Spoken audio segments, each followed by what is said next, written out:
चलिए अब आपको सीधे लिए चलते एक बार फिर से हरदोई, क्या कुछ कह रहे हैं सीएम योगी आदित्यनाथ, सुनवाते हैं, सुनिए।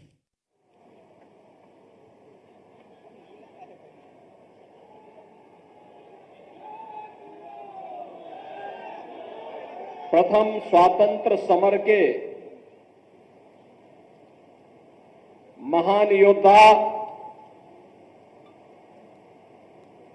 राजा नरपत सिंह की इस पावन धरा पर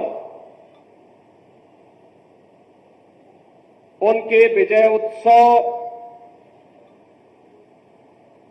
कार्यक्रम में आज के समारोह में उपस्थित जनपद हरदोई से ही लोकप्रिय विधायक और प्रदेश सरकार में मंत्रिमंडल के मेरे सहयोगी श्री नितिन अग्रवाल जी, जनपद के प्रभारी मंत्री श्री दयाशंकर सिंह जी, उत्तर प्रदेश सरकार की मंत्री और विधायक श्रीमती रजनी तिवारी जी, माननीय सांसद जयप्रकाश रावत जी, माननीय सांसद श्री अशोक रावत जी, जिला पंचायत अध्यक्ष श्रीमती प्रेमावती जी, जिला पंचायत अध्यक्ष उन्नाव श्रीमती शकुन सिंह जी, लोकप्रिय स्थानीय विधायक श्री आशीष सिंह आसू जी, माननीय विधायकगण श्री मानवेंद्र सिंह जी,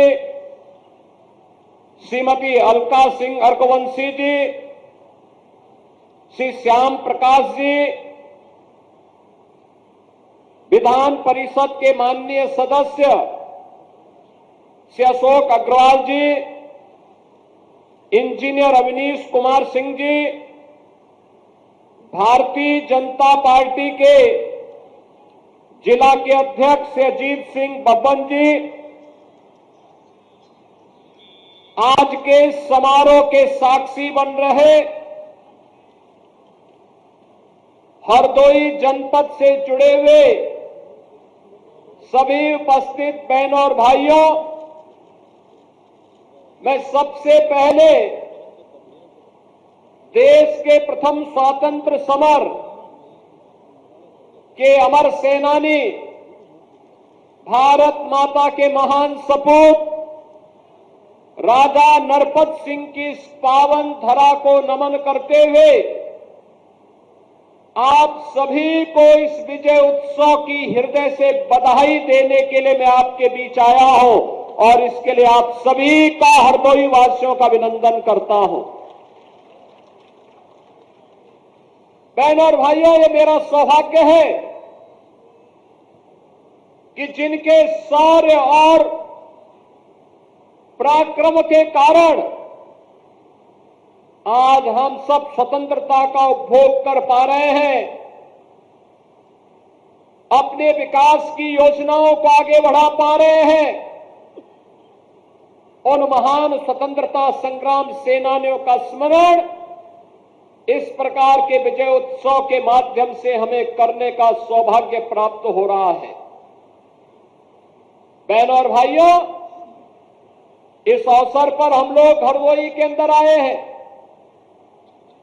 यह वर्ष वैसे भी देश की संविधान को लागू करने के 75 वर्ष पूर्ण होने के उपलक्ष्य में पूरा देश एक ओर अमृत महोत्सव के कार्यक्रम के साथ आगे बढ़ रहा है, तो वहीं देश के संविधान को लेकर के बाबा साहब डॉक्टर भीमराव अंबेडकर के द्वारा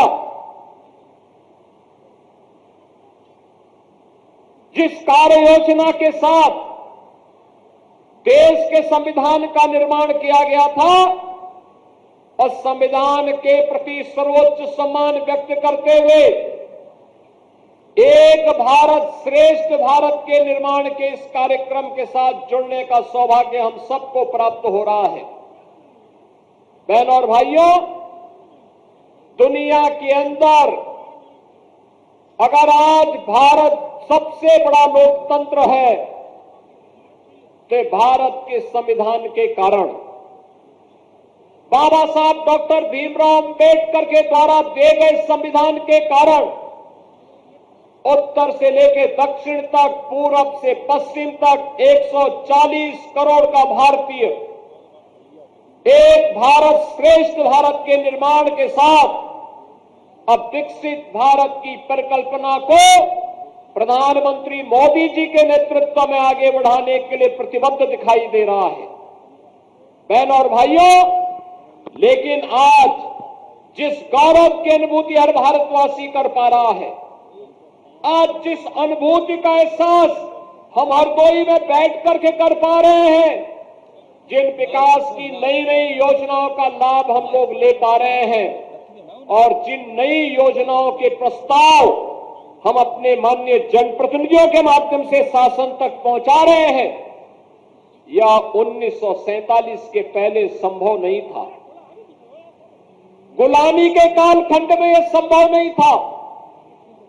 विकास नहीं था, गरीबी थी, अव्यवस्था थी, भूखमरी थी, रोजगार का अभाव था, लोगों को प्लान करने के लिए और अकाल का शिकार होने के लिए मजबूर होना पड़ता था।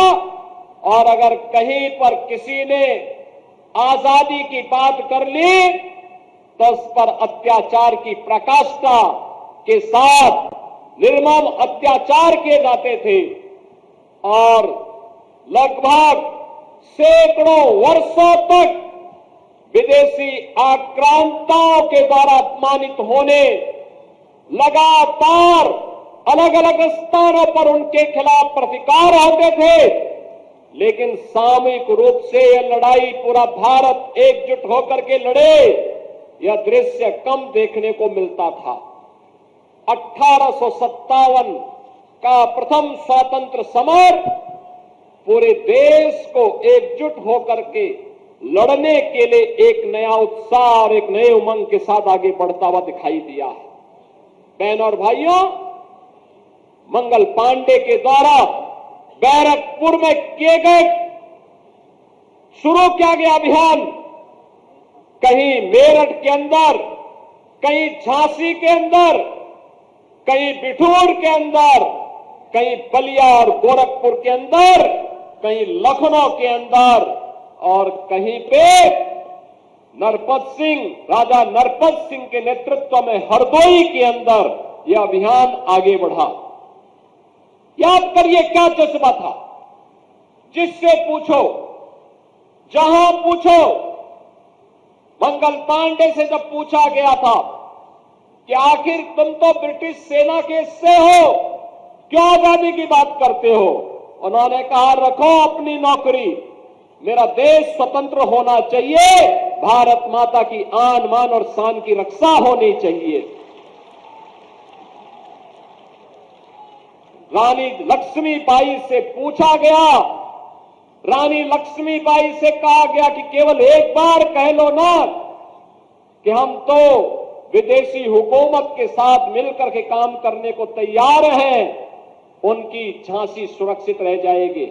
उन्होंने कहा नहीं, झांसी भी सुरक्षित रहेगी और भारत स्वतंत्र होकर के रहेगा, हरगिज अपनी झांसी नहीं दूंगी।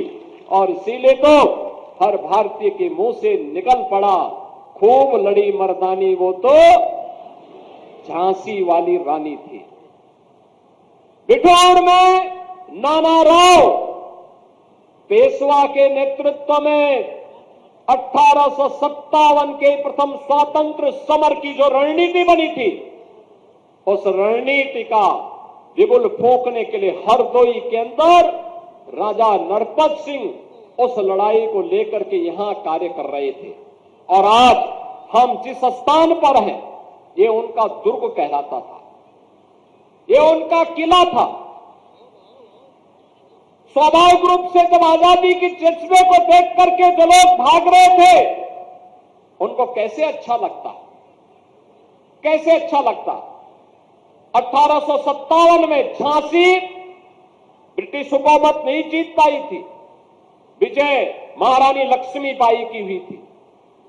हरदोई में, इस क्षेत्र में ये विजय राजा नरपत सिंह की हुई थी। वहां पर अंग्रेज विजय नहीं हो पाए थे। ऐसे ही गोरखपुर में बंधु सिंह को वे परास्त नहीं कर पाए थे। अलग अलग स्थानों पर जहां पर भी ये स्वातंत्र समर एकजुट होकर के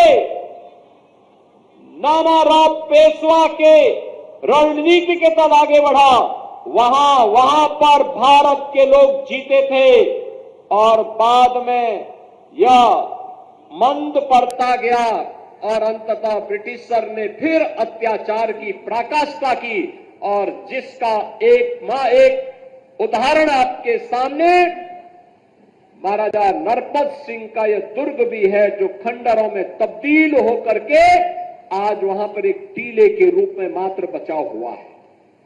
मैं धन्यवाद दूंगा और आभारी हूं केंद्रीय मंत्री और उस समय के उत्तर प्रदेश के निवर्तमान मुख्यमंत्री के रूप में माननीय राजनाथ सिंह जी को, उस समय के सांसद श्री जयप्रकाश रावत जी को, जिन्होंने महाराजा नरपत सिंह ग्रेकवार का यह भव्य स्मारक यहां पर खड़ा किया।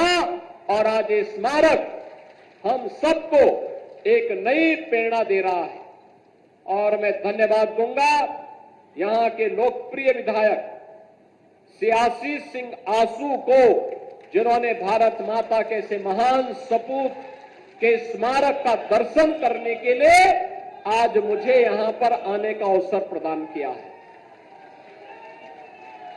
मैं आभारी हूं, धन्यवाद देता हूं इन सभी माननीय जनप्रतिनिधियों का, जिनके कारण आज मुझे यहां आने का अवसर प्राप्त हो पाया है।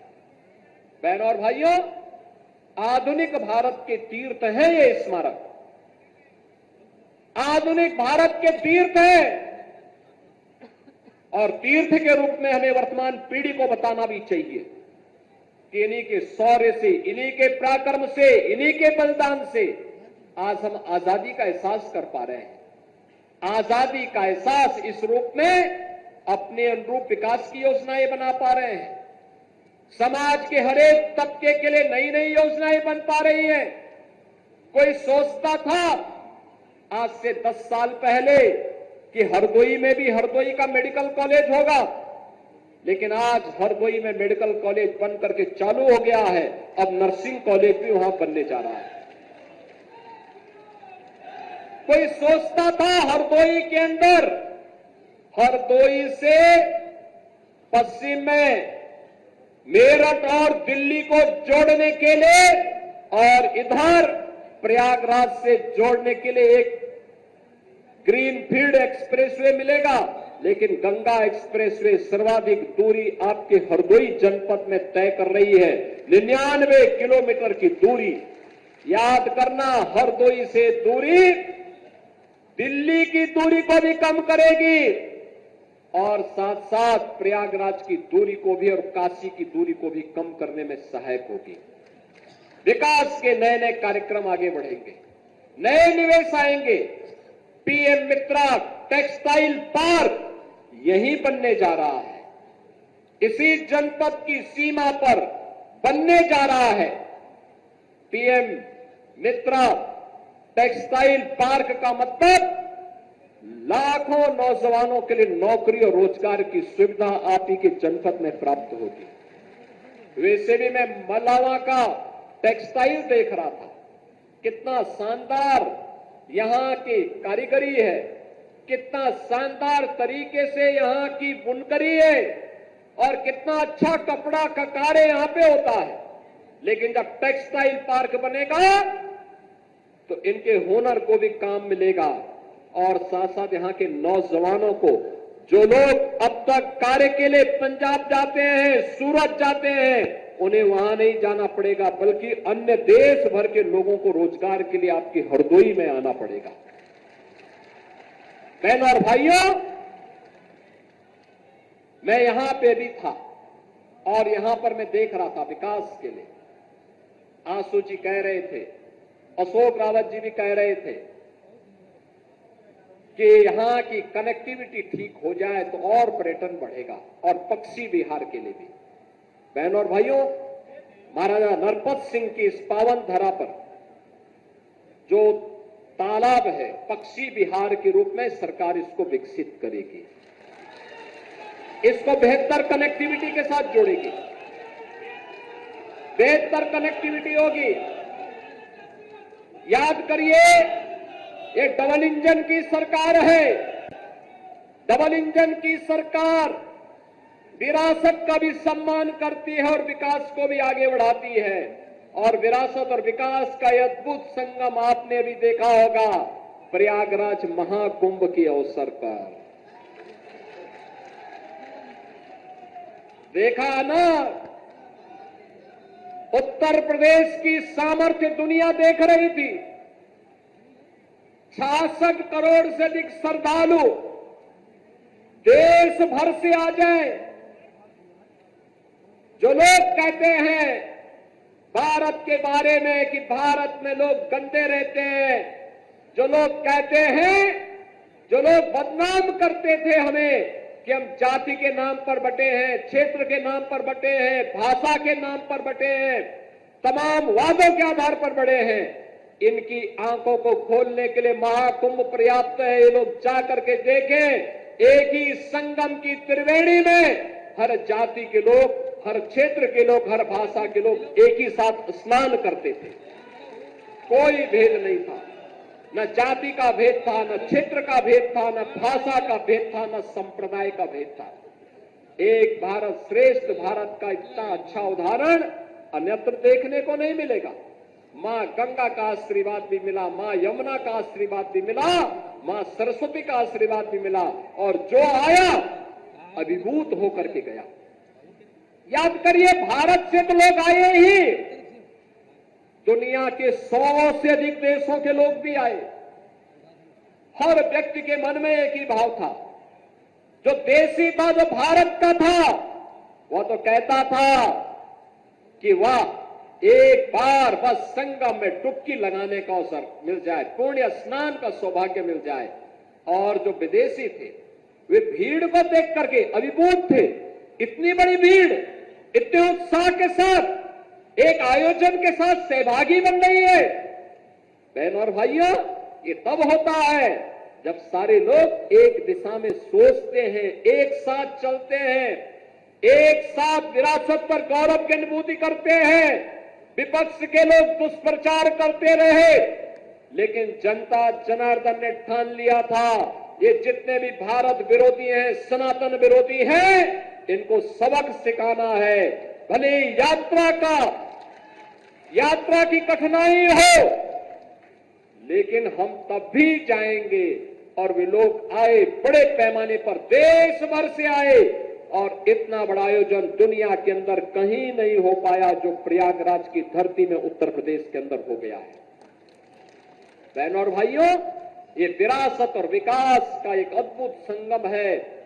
महाराजा नरपत सिंह का यह पावन स्मारक भी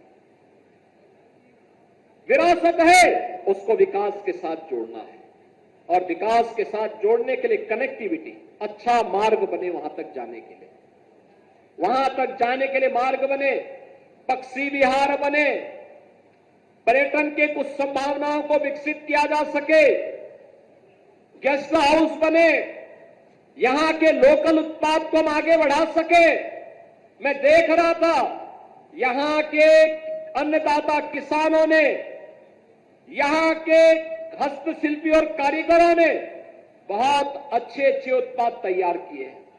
अगर वे सभी यहां डिस्प्ले हो जाएं, लोगों को मिलने प्रारंभ हो जाए, तो रोजगार का भी सृजन होगा, नए गाइड भी मिलेंगे, और साथ साथ यहां के विकास को आगे बढ़ाने में भी मदद मिलेगी। और बहनों और भाइयों, उसी विकास की कड़ी को विरासत के साथ जोड़ने के लिए आज हम सब यहां पर आए हैं, इस क्षेत्र में आए हैं, यहां के विकास के साथ जोड़ने के लिए आए हैं। और स्वाभाविक रूप से विरासत के साथ जुड़ने आए हैं, तो आज यहां पे 650 करोड़ रुपए की परियोजनाओं की सौगात भी हरदोई जनपद को दे रहे हैं। ये विकास के विभिन्न प्रकार की योजनाएं हैं, ये कनेक्टिविटी की भी है, शिक्षा की भी है, स्वास्थ्य की भी है, पेयजल की भी है, आम जन से जुड़े हुए जीवन के प्रत्येक क्षेत्र में व्यापक परिवर्तन का आधार बनाने वाली योजनाएं हैं। और इसीलिए बहनों और भाइयों, हम लोग आए हैं आपसे कहने के लिए, आज बदलते हुए भारत को हम सब ने देखा है। एक नया भारत प्रधानमंत्री मोदी जी के नेतृत्व में आज हम सबको दिखाई देता है। एक भारत है, श्रेष्ठ भारत है। एक भारत श्रेष्ठ भारत के दर्शन हो रहे हैं। ये एक भारत श्रेष्ठ भारत इसलिए क्योंकि पिछले 10 वर्ष में भारत दुनिया की एक महाशक्ति के रूप में स्थापित हुआ है। आपने देखा होगा, भारत 5वीं बड़ी अर्थव्यवस्था बन गया है और अगले 2 वर्ष में भारत दुनिया की 3री बड़ी अर्थव्यवस्था बनेगा। 3री बड़ी अर्थव्यवस्था का मतलब भारत से बड़ी केवल 2 ही अर्थव्यवस्था तब रहेगी, एक अमेरिका की और दूसरा चीन की, और तीसरा भारत होगा। आप याद करिए, हर भारतवासी के लिए गौरव का क्षण होना चाहिए। आज विकास की नई नई योजनाएं आ रही हैं।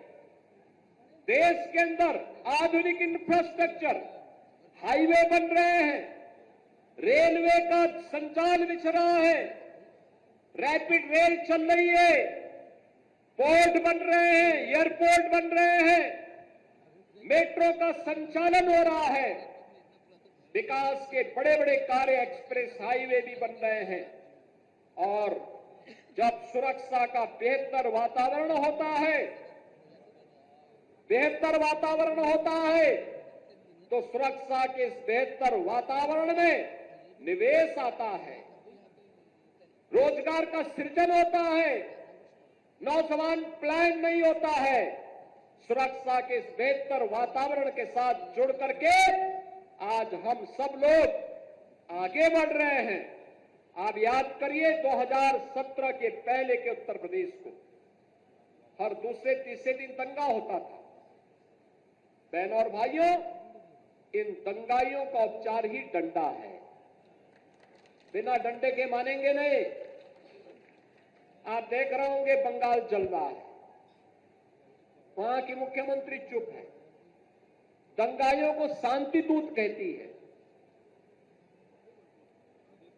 अरे लातों के भूत बातों से कहां मानने वाले हैं। लेकिन सेकुलरिज्म के नाम पर इन लोगों ने दंगाइयों को दंगा करने की पूरी छूट दे रखी है। पूरा मुर्शिदाबाद पिछले 1 सप्ताह से चल रहा है, सरकार मौन है। बहनों और भाइयों, इस प्रकार की अराजकता पे लगाम लगनी चाहिए और मैं धन्यवाद दूंगा इस बात के लिए वहां की माननीय न्यायालय को, जिन्होंने वहां पर केंद्रीय बलों की तैनाती करके वहां के अल्पसंख्यक हिंदुओं की सुरक्षा की व्यवस्था करने के लिए कदम उठाया है और आज केंद्रीय बल वहां पर तैनात है। आपने वहां की पीड़ा सुनी होगी, सब लोग मौन है। कांग्रेस मौन है मुर्शिदाबाद के दंगों पर, कांग्रेस मौन है, समाजवादी पार्टी मौन है, टीएमसी मौन है। वे धमकी पे धमकी दिए जा रहे हैं, समर्थन कर रहे हैं। बांग्लादेश के अंदर जो हुआ था उसका समर्थन कर रहे हैं बड़ी बेशर्मी के साथ। अगर उन्हें बांग्लादेश अच्छा लगता है तो उनको बांग्लादेश ही जाना चाहिए। क्यों भारत की धरती पर बोझा बने हुए हो? क्यों भारत की धरती पे बोझा बने हुए हो? हम आभारी हैं प्रधानमंत्री मोदी जी के और गृह मंत्री अमित शाह जी के, जिन्होंने वक्फ संशोधन अधिनियम को पारित करके गरीबों की जमीनों पर, सार्वजनिक जमीनों पर पड़ने वाली डकैती पर लगाम लगाने का काम इस अधिनियम, संशोधन अधिनियम के माध्यम से पारित किया है। अब ये जमीन जो वापस आएगी, बहनों और भाइयों, इसमें हॉस्पिटल बनेंगे, इनमें गरीबों के लिए मकान बनेंगे, हाई राइज बिल्डिंग बनेगी, यहां पर स्कूल बनेंगे, विश्वविद्यालय बनेंगे, निवेश के लिए लैंड बैंक बनेगा। लेकिन किसी को जमीन पर कब्जा करके गुंडागिर्दी करने की छूट अब नहीं मिलेगी, इसलिए लोग परेशान हैं। क्योंकि जमीन के नाम पर जो लूट थी वह रुकने वाली है और उसलिए इन लोगों को परेशानी है। परेशानी इस बात को लेकर के कि अब गुर्गे खाली हो जाएंगे, तो पहले जो जनता को लूटते थे इनको अब भय है कि इनके द्वारा पाले गए गुर्गे कहीं भस्मासुर हुए तो कहीं अब इन्हीं को न लूटने लग जाएं।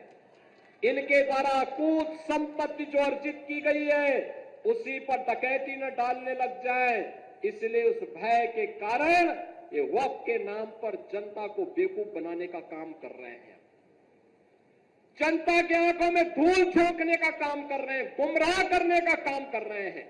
लेकिन गुमराह होने की आवश्यकता नहीं।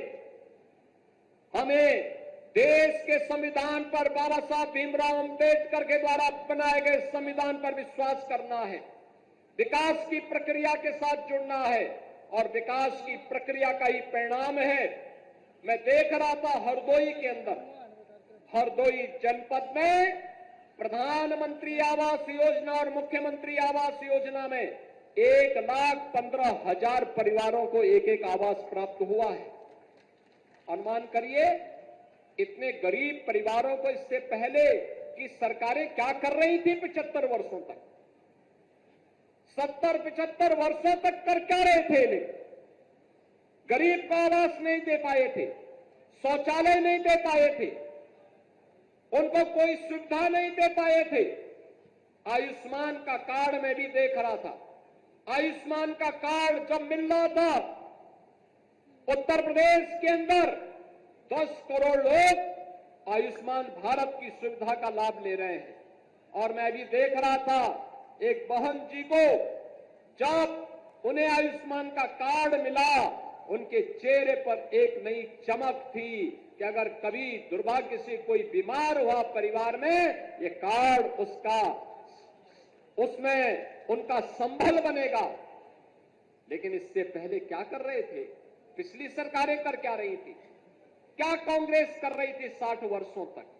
क्या समाजवादी पार्टी कर रही थी जब कई बार उन्हें सरकार बनाने का अवसर प्राप्त हुआ? इसका मतलब इनको विकास से कोई मतलब नहीं था।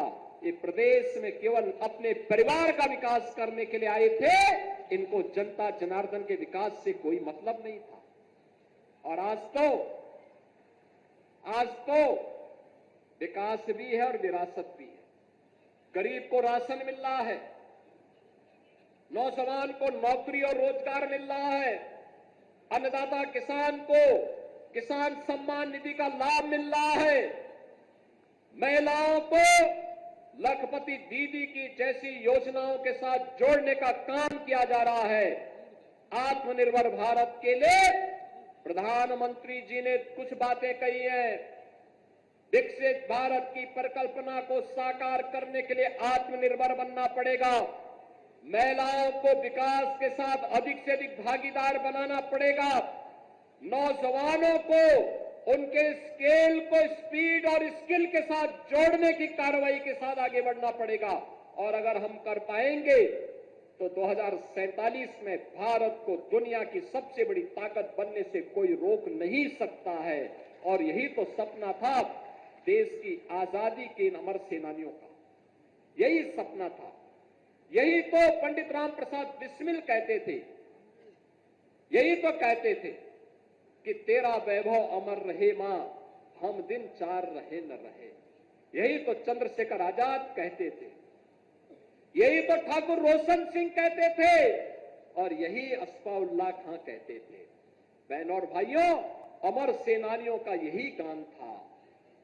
भारत माता के वैभव को चरम तक पहुंचाने के लिए, भारत माता के विकास को ध्यान में रख करके जो रोड मैप आज प्रधानमंत्री मोदी जी के नेतृत्व में बना है, इसे अंतिम पायदान पर बैठे हुए व्यक्ति तक पहुंचा करके एक विकसित भारत की परिकल्पना को साकार करना है।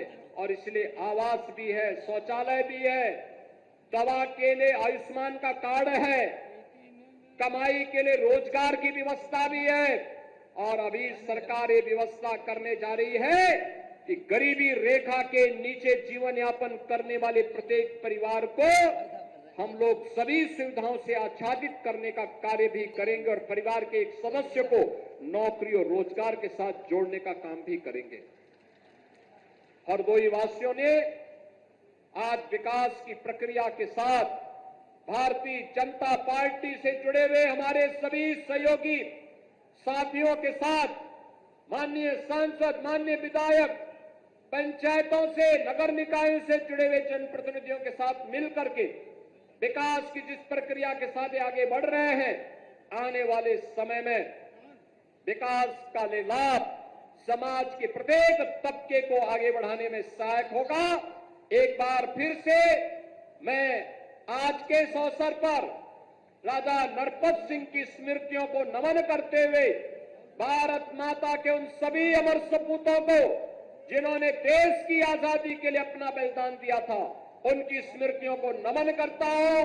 माननीय विधायक जी को, माननीय सांसद जी को हृदय से धन्यवाद। जय हिंद, जय देश श्री राम। बहुत बहुत धन्यवाद। एक बार जोरदार तालियों के साथ अभिनंदन उन